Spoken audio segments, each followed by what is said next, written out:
Hello everyone, good morning, happy Tuesday. Breakfast po muna tayo, tanggalin lahat ng stress. Ayan, ang batiin ko lang po ng happy fiesta ang bayan ng San Jose, Batangas, Philippines, ang aking pong bayan, tinubuan.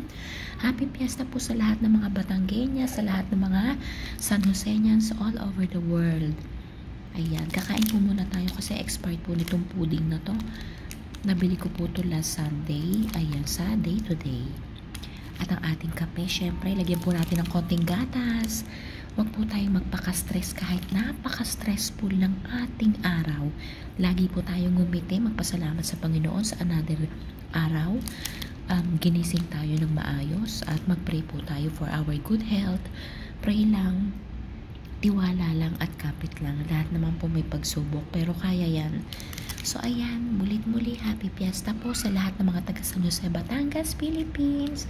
God bless everyone. Have a great Tuesday.